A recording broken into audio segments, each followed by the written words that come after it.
Kekasaran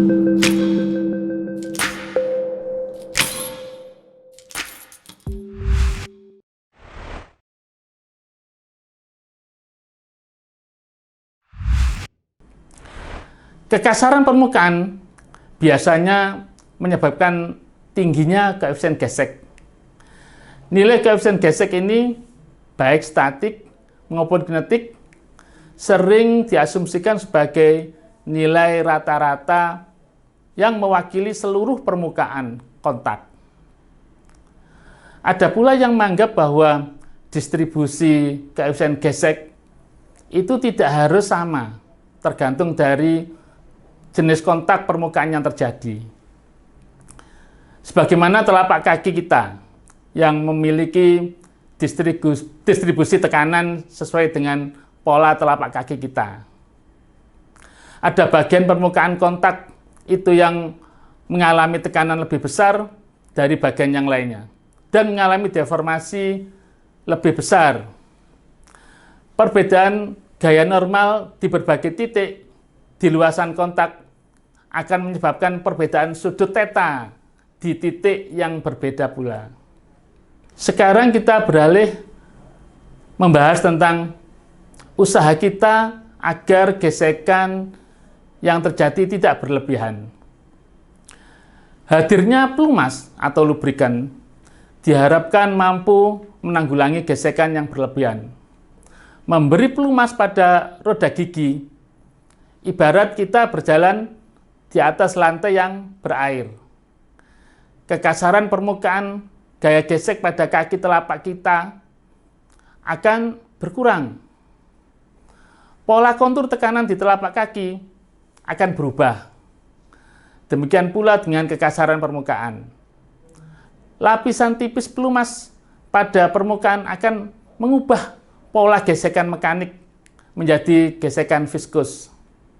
Pelumas selain bertujuan mengurangi gesekan, juga bertujuan membangkitkan tekanan hidrodinamik. Pada jurnal bearing atau juga dikenal sebagai sleeve bearing, dirancang bahwa pelumas harus mampu mengangkat beban. Gambar ini mengilustrasikan saat jurnal bearing tidak berputar. Pelumas tidak bisa mengatasi beban. Setelah diputar, terbentuk hidrodynamic pressure yang mengangkat poros sehingga tidak terjadi kontak langsung antar permukaan. Celah sempit clearance bila diibaratkan dua plat sejajar dan plat atas yang bergerak, hidrodynamic pressure akan terbentuk. Hal ini bisa didekati dengan persamaan Reynolds seperti ini. Kita coba perhatikan parameter yang terlibat yang membentuk hydrodynamic pressure. Pertama adalah viskositas. Kedua, tebal lapisan. Gradien kemiringan. Pressure drop. Kecepatan. Density dari lubrikan. Apabila kecepatan terlalu pelan, tekanan hidrodinamik tidak mencukupi. Kondisi yang demikian disebut dengan boundary lubrication. Bila tekanan hidrodinamik ini mulai mengangkat beban, ini disebut dengan mixed lubrication. Dan apabila tekanan hidrodinamik itu mencukupi, maka ini yang disebut dengan hydrodynamic lubrication, sesuai dengan load carrying capacity.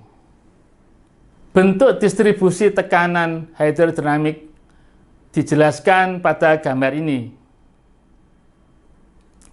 Jurnal bearing banyak dijumpai pada crankshaft dan distribusi hydrodynamic pressure bisa dilihat pada gambar.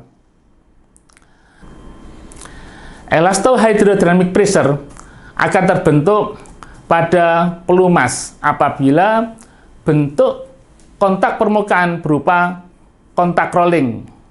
Misalnya adalah ball bearing dan gear.